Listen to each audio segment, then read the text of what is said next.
এক ফ্যাসিস্টবাদী সমস্ত রাজনৈতিক দলের নেতারা আমরা নামাজ আদায় করলাম। আল্লাহর কাছে লাখো শুকরিয়া। আমরা চাই এই বাংলাদেশকে বৈষম্যহীন, শান্তি সমৃদ্ধ এবং ঐক্যবদ্ধভাবে এই আমাদের নেতা তারেক রহমান যেভাবে বলেছে, সালাম ভাই বলছে, সবারকে বাংলা আমরা চাই শান্তি সমৃদ্ধি এবং ঐক্যের মধ্যে বাংলাদেশকে একটু প্রগতিশীল এবং কল্যাণকামী রাষ্ট্র হিসেবে যাতে আমরা চলতে পারি এবং আমাদের আগামী নির্বাচন সুন্দর সুষ্ঠু হবে, দেশকে সুন্দরভাবে চলবে। এদেশের হিন্দু মুসলমান সবাই বৈষম্যহীনভাবে আমরা এই রাষ্ট্রকে চালাবো। আমাদের তারেক রহমানের নেতৃত্বে এই দেশ আবার সুন্দরভাবে চলবে এই আশাবাদ ব্যক্ত করি। আমার প্রিয় নেতা স্বীকার করেন না, অবশ্যই তারা দলের থেকে সাংগঠনিক পানিশমেন্টের সম্মুখীন হবে। আমরা আশা করব সকলকে মিলে আমাদের প্রিয় নেতা তারেক রহমানের বার্তা অনুযায়ী সকল জনগণের জনগণকে সাথে রেখে এ দেশকে, এ সমাজকে আমরা একটা বৈষম্যমূলক, বৈষম্যহীন একটা সমাজে পরিণত করতে চাই, একটা উন্নত রাষ্ট্রে পরিণত করতে চাই। এ লক্ষ্যে আমরা সকলে কাজ করছি আমাদের প্রিয় নেতা তারেক রহমানের নির্দেশ অনুযায়ী। সাথে সাথে আপনারা জানেন যিনি পরিচালনায় থাকেন ঈদ উল আজহা এবং ঈদের নামাজকে সময় নেই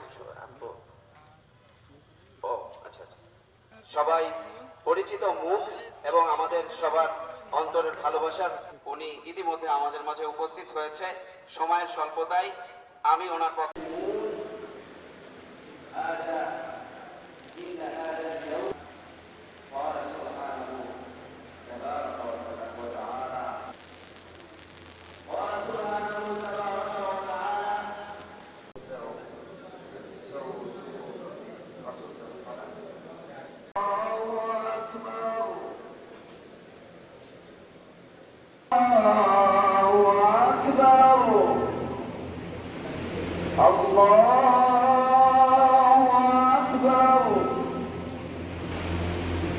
مالك يوم الدين الله أكبر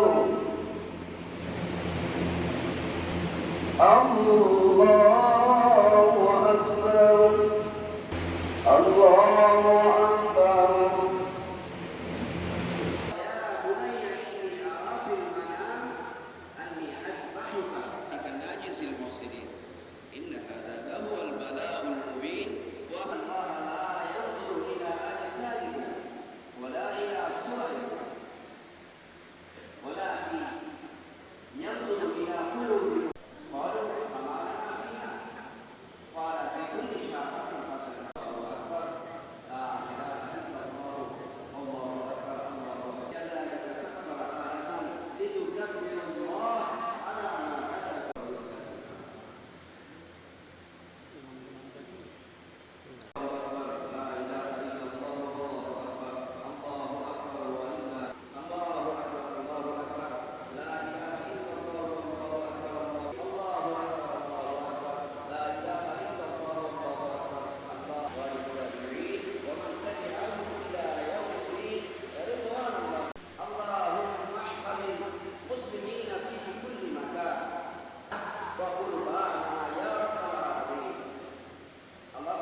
তোমার মতো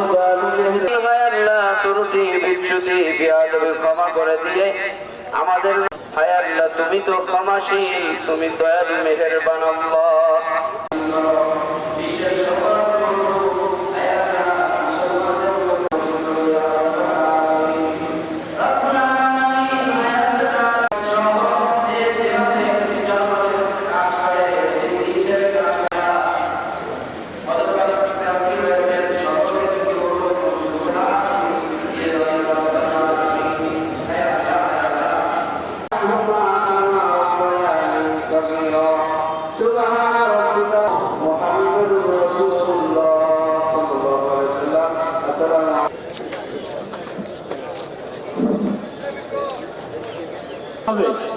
তিনি নামাজকে আদায় করলেন এবং কয়েকজন বক্তাই ধর্মীয় দৃষ্টিতে আমাদের বাগেরহাট জেলার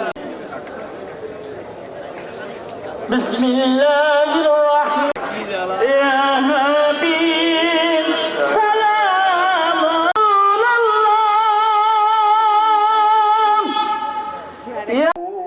على النبي يا أيها الذين صل على سيدنا محمد اللهم صل على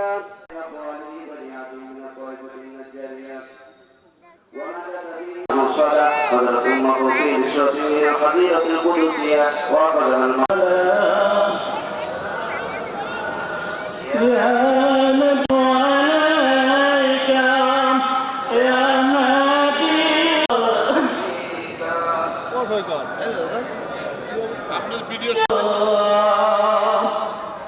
নবী গো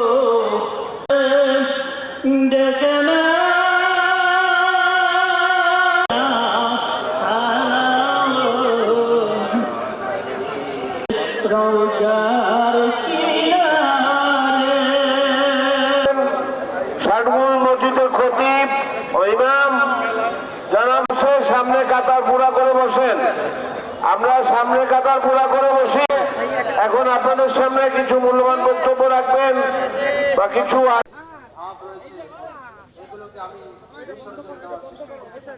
17 বছর পরে সত্যিকার ঈদ যে কি এটা মানুষ এখন বুঝছে। গত 17 বছর যে ফ্যাসিস্ট সরকার ছিল তাদের অন্যায় অত্যাচার জুলুমের কারণে আসলে ঈদ ঠিক মতো আমরা বাংলাদেশের কোনো মানুষই করতে পারে নাই। কোরবানি মানে ত্যাগ। আমরা পূর্বে সব অন্যায় অপরাধ দুঃশাসন সব ভুলে গিয়ে নতুন একটা বাংলাদেশের স্বপ্ন নিয়ে আর ঈদ মানে খুশি, কোরবানি মানে ত্যাগ, সেই আমরা সব কিছু ভুলে গিয়ে ত্যাগ করে খুশির সাথে বাংলাদেশের আবহাওয়া জনগণকে সাথে নিয়ে এবং আমাদের দেশি বিদেশি সকল মুসলমানদের প্রতি আমরা ঈদের শুভেচ্ছা জানাই এবং সবাইকে নিয়ে যেন ঈদের আনন্দ, ঈদের খুশি সবাইকে নিয়ে একসাথে ভাগাভাগি করে থাকতে পারি। এবং আমাদের দলের ভারপ্রাপ্ত চেয়ারম্যান জনাব তারেক রহমান একটি স্লোগান দিয়েছেন যে সবার আগে বাংলাদেশ। আমরা সবার আগে বাংলাদেশকে দেখতে চাই এবং বাংলাদেশের আবহাওয়া জনগণের কল্যাণের জন্য কাজ করতে চাই। এটাই আমরা জনগণের কাছে বার্তা দিই।